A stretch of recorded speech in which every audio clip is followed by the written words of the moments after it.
Very good morning class. और आज जिस रूल को लेके हम लोग डिस्कस करने जा रहे हैं वो hazardous chemical manufacture storage and import rule 1989 है। ये रूल जो है इसको इसी तरह के 3 अलग अलग रूल्स हैं। संवैधानिक रूप से और मूलभूत रूप से इन तीनों रूलों में बहुत सारी सिमिलरिटी है। हेडिंग्स को लेकर सिमिलरिटी है, तो बहुत ध्यान से इसको समझिएगा। पहले समझिएगा, इसको याद रखिए, समझिएगा, फिर जो इम्पोर्टेंट आपको पॉइंट लगेंगे उसी को अपने कॉपी में मेंशन कीजिएगा।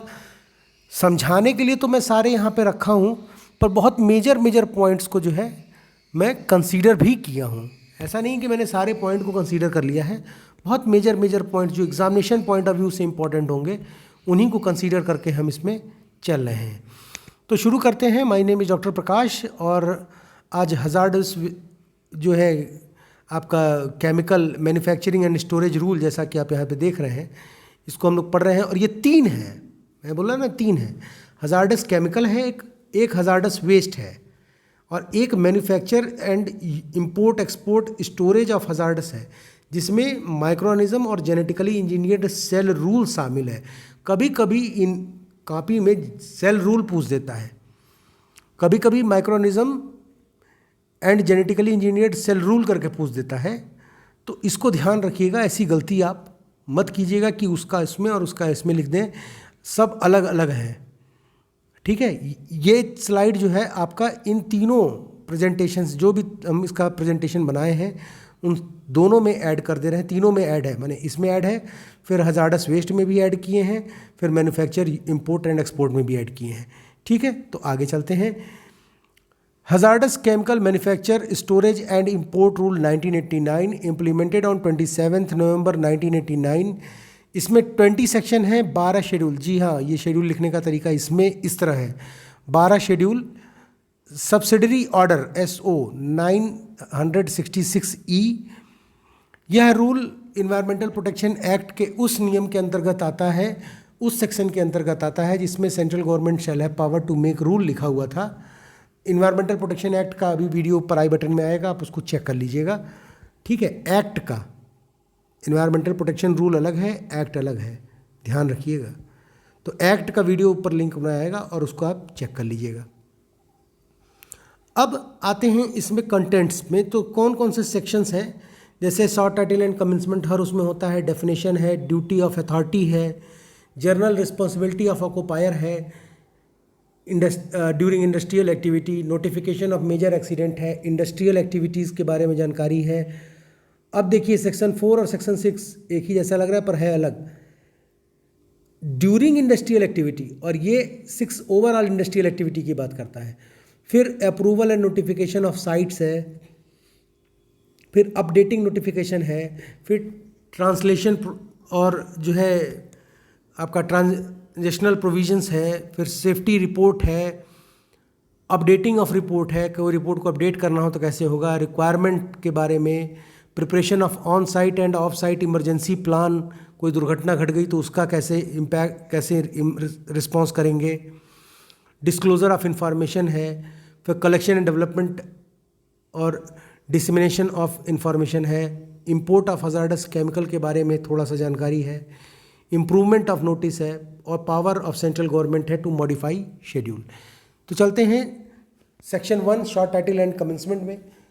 शॉर्ट टाइटल एंड कमेंसमेंट क्या कहता है, वही चीज़ जो आपने सबसे पहले स्लाइड में पढ़ी है, इसी को हमको पैराग्राफ फॉर्म में लिखना होता है। तो हम लिखेंगे this rule is known as the hazardous chemical manufacture storage and import rule 1989। It was implemented on 27 सितंबर 1989 with 20 section 12 schedule SO.966E। फिर आप उसको फुल स्टॉप कर सकते हैं, पैरा चेंज कर सकते हैं, फिर लिख सकते हैं आप, अगर आप पैरा चेंज कर रहे हैं तो लिखिए कि this rule exercise the power of conferred by the section 6 and 8 of environmental protection act 1986, ठीक है, जिसमें लिखता है कि central government shall have power to make rule, या यही पूरा पैराग्राफ आप वहाँ पे लिख सकते हैं। तो एक सेक्शन आपका तैयार हो गया, दूसरा सेक्शन आपका डेफिनेशन तैयार हो जाएगा, सेलेक्टेड सेक्शन आपको कॉपियों में लिखना है। जब आप कंपटीशन एग्जाम की तैयारी कर रहे होंगे तब आपको ये सारा पढ़ना पड़ेगा। IAS PCS जो भी आप देंगे तो उसमें ये सब आएगा। तो अब एक्ट क्या है, एक्ट की बात जब भी होगी तो इन्वायरमेंटल प्रोटेक्शन एक्ट 1986 की बात हो रही है। फिर अथॉरिटी कौन है, किसको हम अथॉरिटी मानते हैं? अथॉरिटी मतलब जो कॉलम 2 ऑफ शेड्यूल 5 में मेंशन होंगे वो अथॉरिटीज़ कहलाएंगे। एक्सपोर्ट कौन करेगा? एक्सपोर्ट क्या मतलब क्या है? एक्सपोर्ट मतलब भारत की सीमा के बाहर कोई चीज़ जाना एक्सपोर्ट कहलाता है। एक्सपोर्टर कौन है? जो उस प्रोडक्ट को भारत की सीमा के बाहर भेजते हैं उनको एक्सपोर्टर कहते हैं। हजार्डस केमिकल कौन है? हजार्डस केमिकल की जो है शेड्यूल 1 का लिस्ट, शेड्यूल 2 और शेड्यूल 3 में इसको मेंशन किया हुआ है। अब शेड्यूल 1, 2, 3 को हमने लास्ट स्लाइड में रख रखा है, उसकी हेडिंग और उसके अंदर का मटेरियल कि क्या क्या है उसमें। फिर आइए आप इंपोर्ट के बारे में। इंपोर्ट क्या है? मतलब भारत की सीमा के अंदर मंगाना किसी चीज़ को। इंपोर्टर कौन है? जो भारत की सीमा के अंदर किसी केमिकल को इंपोर्ट करता है, मंगाता है। इंडस्ट्रियल एक्टिविटी क्या है?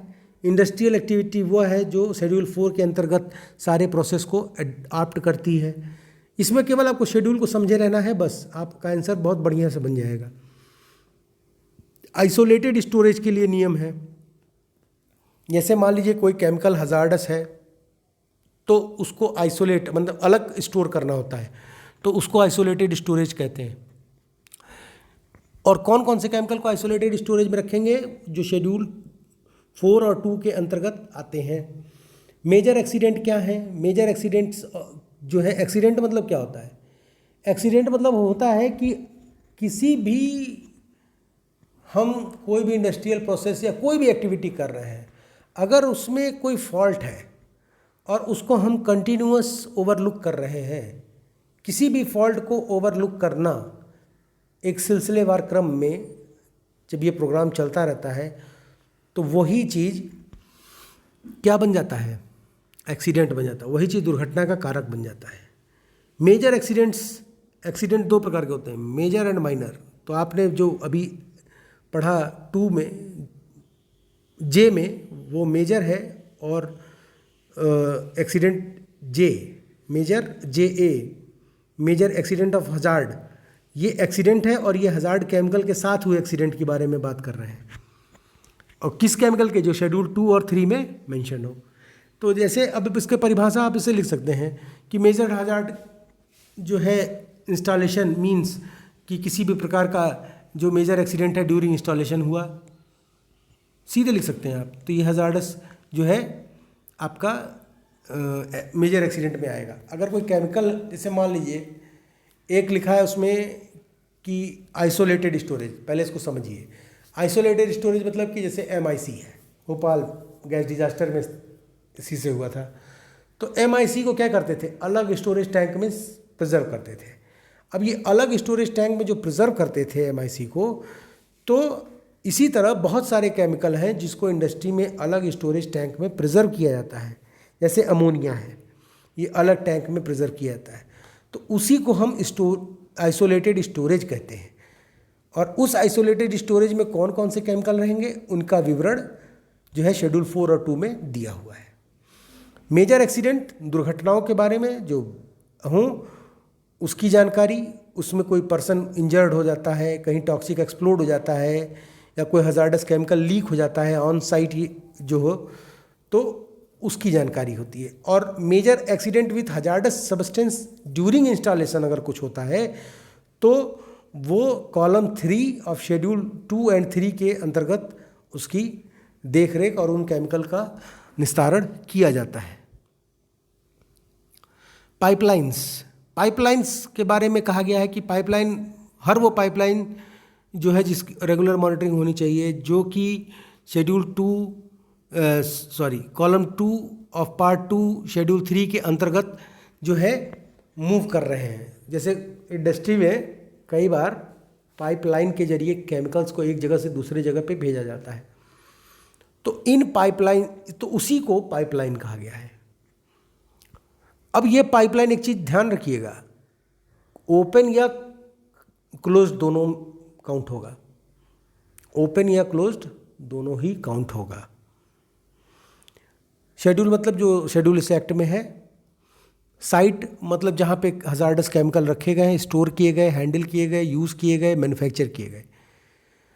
थ्रेश होल्ड क्वांटिटी मतलब क्या होता है कि हजार्डस केमिकल का एक थ्रेश होल्ड लिमिट है। उस थ्रेश होल्ड लिमिट में जो केमिकल आ रहे हैं शेड्यूल 2 के, उनको रखा गया।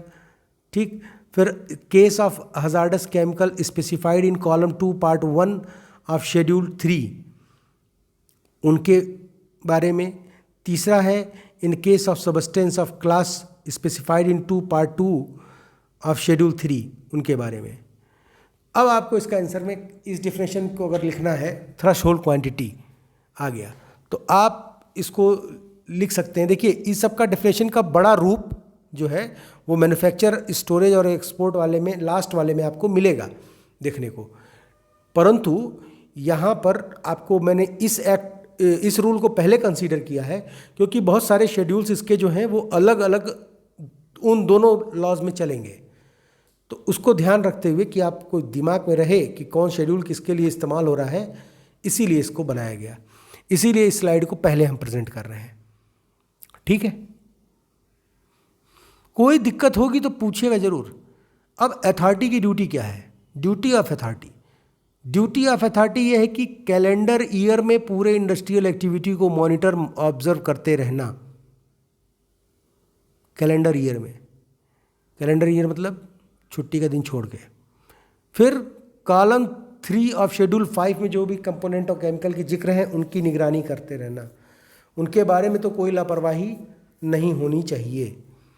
फिर general responsibility of occupier during industrial activity, जैसे इंडस्ट्री चल रही है, अगर देखिए 2 प्रक्रिया इंडस्ट्री में होती हैं। एक इंडस्ट्री बंद होती है, बंद है जैसे। दूसरा है इंडस्ट्री रन करना, जैसे शुगर इंडस्ट्री है। शुगर इंडस्ट्री 6 महीने चलती, 6 महीना बंद रहती है। तो 6 महीना बंद रहने के बाद से जब वो चलती है तो पहले उसको ग्रीसिंग करते हैं। ग्रीसिंग करने के बाद से उसमें बांस की पेराई होती है, और बांस की पेराई के बाद से फिर वो ग्रीस हट जाता है, और फिर उसके बाद से आपका गन्ने की पेराई शुरू होती है। तो किसी प्रकार का कोई लीकेज, कोई डिजास्टर ना हो जाए, इसको ध्यान में रखते हुए ऑक्यूपायर की ड्यूटी है कि इंडस्ट्रियल एक्टिविटी का जो है वो हर एक्सीडेंट्स और हर एक्टिविटी की निगरानी करता रहे। नोटिफिकेशन ऑफ मेजर एक्सीडेंट, कोई भी एक्सीडेंट हो जाता है 48 घंटे के अंदर उसकी नोटिफिकेशन विथ रिपोर्ट। कोई भी एक्सीडेंट हो जाता है तो उसकी 48 घंटे में एक्सीडेंट की रिपोर्ट ऑक्यूपायर और अथॉरिटी को देना ही होगा। जैसे मान लीजिए ए ऑक्यूपायर है, बी बॉयलर इंचार्ज है, और जो है आपका सी अथॉरिटी है। ए ऑक्यूपायर, बी बॉयलर इंचार्ज और सी अथॉरिटी। अब बॉयलर इंचार्ज को लगता है कि कोई प्रॉब्लम, समस्या खड़ी होने वाली है निकट भविष्य में, तुरंत उसने ऑक्यूपायर और अथॉरिटी को सूचना देनी है कि सर इसको हमको इमीडिएटली एक्शन लेकर ठीक करना पड़ेगा। और फिर वही चीज़ ऑक्यूपायर की रिस्पॉन्सिबिलिटी हो जाती है सेक्शन 4 के अंतर्गत कि उसको ठीक कराए। यही चीज़ है मेजर एक्सीडेंट की नोटिफिकेशन में। फिर इंडस्ट्रियल एक्टिविटी आती है। इंडस्ट्रियल एक्टिविटी मतलब रनिंग इंडस्ट्री। रनिंग इंडस्ट्री के दौरान जो भी कार्य हो रहा है वो इंडस्ट्रियल एक्टिविटी में आता है। Approval and notification of the site, कोई भी साइट आप खोल रहे हैं, कोई भी साइट आप इंडस्ट्री में लगा रहे हैं, कोई नया साइट बना रहे हैं, कोई पुराना साइट रिनोवेट कर रहे हैं, तो इसकी इंफॉर्मेशन कानूनन सभी अथॉरिटीज़ को होनी चाहिए। Updating of the site notification following changes in threshold quantity, अगर कोई थ्रेशोल्ड क्वांटिटी में चेंज आता है। थ्रेशोल्ड क्वांटिटी में चेंज मतलब आप इसको देखिए, थ्रेशोल्ड मीन्स ये आप देख रहे हैं एन। अब ये शेड्यूल 2 में या जो है आपका शेड्यूल 3 में किसी भी पैरामीटर में चेंज आता है तो उस चेंज की जानकारी जो है अथॉरिटी को होनी चाहिए। फिर इसके बाद से ट्रांजिशनल प्रोविज़न है। ट्रांजिशनल प्रोविज़न 6 महीने का होता है। कोई ऑक्यूपायर जो है कमीशन करता है, नई इंडस्ट्री को रन करता है, इंडस्ट्रियल एक्टिविटी कर रहा होता है, तो 6 महीने तक ट्रांजिशन पीरियड होता है। फिर सेफ्टी रिपोर्ट क्या होता है? सेफ्टी रिपोर्ट जो है वो ऑडिट होकर छमाही तिमाही जो है कंपनी के दोनों अथॉरिटी और ऑक्यूपायर के पास होनी चाहिए। कोई भी एक्सीडेंट हो जाता है तो तुरंत उस रिपोर्ट में संशोधन की प्रक्रिया करके उसको 45 दिन के अंदर सबमिशन करना ही होगा, सारे reports to the concerned authority of either state government और अदर सेंट्रल गवर्नमेंट। फिर देख रहे हैं इसमें कुछ नहीं है, खाली हेडिंग है। फिर अपडेटिंग ऑफ रिपोर्ट, अब वही रिपोर्ट जो कोई दुर्घटना हुई आप रिपोर्ट भेज रहे हैं, फिर कोई दुर्घटना हुई तो उसी रिपोर्ट को अपडेट करके आगे भेजेंगे। फिर आपका आता है कि requirement for further information to be send to the authority. अगर कोई केमिकल या किसी भी इंडस्ट्री में किसी चीज़ की रिक्वायरमेंट है तो वो अथॉरिटी को रिपोर्ट और उस अथॉरिटी को जो है जानकारी देनी उस इंचार्ज की जो है दायित्व बन जाता है, जो कि उस इक्विपमेंट या उस यूनिट का हेड होता है। फिर preparation of on site emergency plan by the occupier. जैसे मान लीजिए ऑन साइट इमरजेंसी प्लान क्या है ऑक्यूपायर का, ये जानना बहुत ज़रूरी है। इंडस्ट्रियल हेल्थ एंड सेफ्टी का बहुत सारे बच्चे एमएससी इन्वायरमेंट के बाद से इंडस्ट्रियल हेल्थ एंड सेफ्टी का डिप्लोमा करते हैं, दे नो एवरीथिंग, और उनमें यही सब पढ़ाया जाता है। जो आज ये बता रहा हूँ मैं, ये उनके लिए बहुत ज़्यादा यूज़फुल है।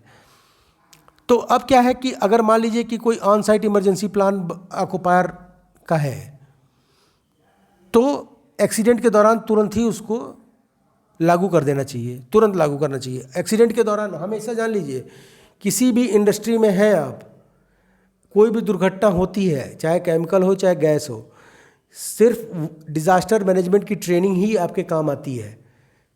मैंने बताया था, फिर बता रहा हूँ कि जैसे मान लीजिए कि किसी इंडस्ट्री के पास आप गए जहाँ पे गैस लीक हो रही है, सबसे सरल और सबसे बढ़िया उपाय है कि आपके शरीर पर जो भी कपड़ा है, शर्ट है तो शर्ट को आप निकालिए, रुमाल है तो रुमाल को निकालिए, पानी में अच्छे से डिप करके अपने चेहरे को कवर कर लीजिए। आपके ऊपर किसी भी पोल्यूटेंट का ज़्यादा असर नहीं पड़ेगा, और कवर करके वहाँ से निकल लीजिए, वहाँ रुकिए मत, वहाँ से निकल लीजिए। ये सबसे फंडामेंटल, बेसिक और पहला तरीका होता है डिज़ास्टर को हैंडल करने का। पहले आप अपनी जान बचाइए, तब आप इंडस्ट्री के प्रिकॉशन और सेफ्टी और सिक्योरिटी को देखेंगे। फिर इसके बाद से preparation of site emergency plan, schedule 12 में इसका जिक्र है ऑफ साइट इमरजेंसी प्लान का कि कैसे करते हैं।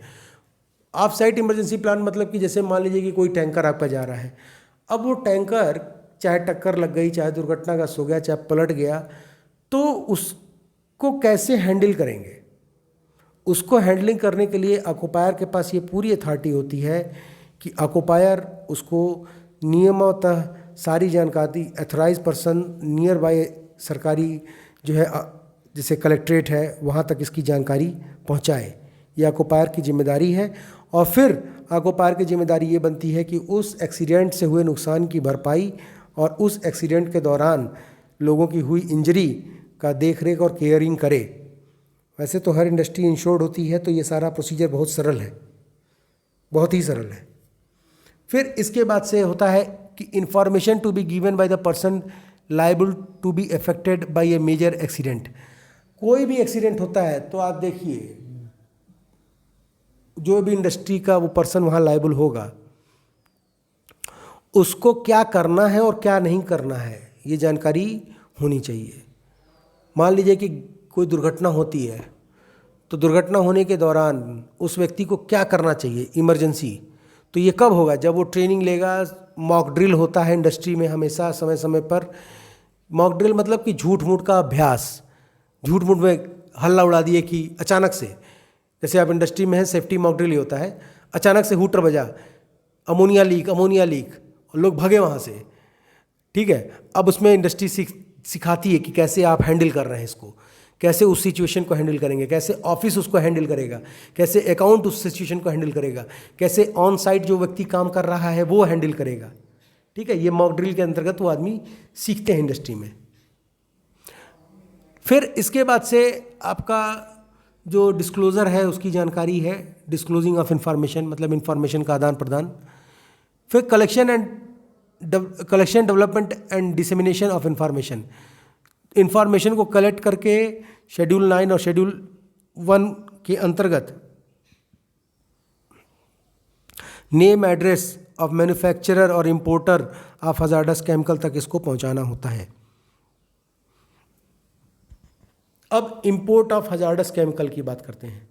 सेक्शन 18, कोई भी पर्सन हमारे देश से कोई भी चीज़ को एक्सपोर्ट या इंपोर्ट कर सकता है, परंतु उसकी जानकारी 30 दिन के अंदर विथ रीजनेबल डिटेल के साथ सरकार को होनी चाहिए। जो अगर कोई केमिकल को एक्सपोर्ट कर रहा है तो शेड्यूल 5 के अंतर्गत अगर कोई केमिकल है तो उसकी जानकारी सरकार को होनी चाहिए। किस पोर्ट से हो रही है, कौन कर रहा है, किस एड्रेस पे जा रहा है, कौन डिपार्टमेंट इसको हैंडल कर रहा है, किस क्वालिटी का केमिकल है, इसकी सेफ्टी प्रोसीजर्स क्या हैं। ठीक है, ये सारी जानकारी सरकार तक पहुंचनी चाहिए by the occupier and by the authorities of the industry. फिर सेक्शन 19 कहता है इंप्रूवमेंट ऑफ नोटिस। अगर आप कोई सरकार ने आपको नोटिस दिया तो सरकार के पास ये पावर है कि उस नोटिस को संशोधित कर सकती है। यदि आप सरकार को कोई नोटिस दे रहे हैं, कोई इन्फॉर्मेशन दे रहे हैं, तो आप भी उसको संशोधन कर सकते हैं। फिर सेक्शन 20 कहता है कि central government shall have power to modify schedule. Schedule में मॉडिफिकेशन का सिर्फ सेंट्रल गवर्नमेंट को पावर है, नॉट की स्टेट। अब शेड्यूल्स की बात करें। Schedule 1 part 1 toxic chemical, flammable chemical और एक्सप्लोजिव केमिकल की बात करता है। इसका पार्ट 2 जो है वो हजार्डस एंड टॉक्सिक केमिकल की बात करता है। Schedule 2 isolate storage at installation site की बात करता है। Schedule 3 list of hazardous chemical की बात करता है। Schedule 4 installation for production process और ट्रीटमेंट ऑफ एनी ऑर्गेनिक और इनऑर्गेनिक केमिकल की बात करता है। शेड्यूल 6 मेजर एक्सीडेंट्स की बात करता है। शेड्यूल 7 नोटिफिकेशन ऑफ साइट की जानकारी कैसे दी जाए इसकी बात करता है। जो मैं बोल रहा हूँ बात करता है, ये क्या करता है, ये एक फॉर्मेट है, उसको भरकर वो रखता है अपने पास और इसकी जानकारी अथॉरिटी और ऑक्युपायर तक होती है। शेड्यूल 8 सेफ्टी रिपोर्ट्स की जानकारी के साथ इंक्लोज की जाती है। शेड्यूल 9 सेफ्टी डेटा शीट को इंफॉर्मेशन के रूप में दिया जाता है। फिर इसी तरह शेड्यूल 11 और 12 है जो मेजर है, साइट का ऑन साइट इमरजेंसी प्लान और ऑफ साइट इमरजेंसी प्लान के लिए लागू होती है। इसमें आपको कोई भी क्यूरी हो, कोई भी क्वेश्चन हो तो कमेंट बॉक्स में आप ज़रूर पूछिएगा। और इन शेड्यूल्स को याद रखिएगा, कभी कभी ये क्वेश्चंस आ जाते हैं कि किस शेड्यूल में क्या क्या चीज़ें दी हुई हैं। हमने मेजर ही कंसीडर किया है, बाकी आपको और भी जानकारी, अभी डेफिनेशंस और ये सब शुरू होने हैं तो वो सब आपको नेक्स्ट लॉ में देखने को मिलेगा। जैसे जैसे हम लॉ के अदर आयाम पे जाएंगे वैसे वैसे इसको हमको देखेंगे। अब ये जान लीजिए कि ये तीनों हजार्डस वेस्ट केमिकल के जो रूल हैं ये सब इन्वायरमेंटल प्रोटेक्शन एक्ट के अंतर्गत भी आते हैं। तो पेनाल्टी वहाँ पे जो लिखी है वो यहाँ पे लागू हो सकती है। एक्सीडेंट या लापरवाही के कारण जो चार्जेस हैं वो वहाँ से लिए जा सकते हैं। ठीक है, thank you very much, have a nice day.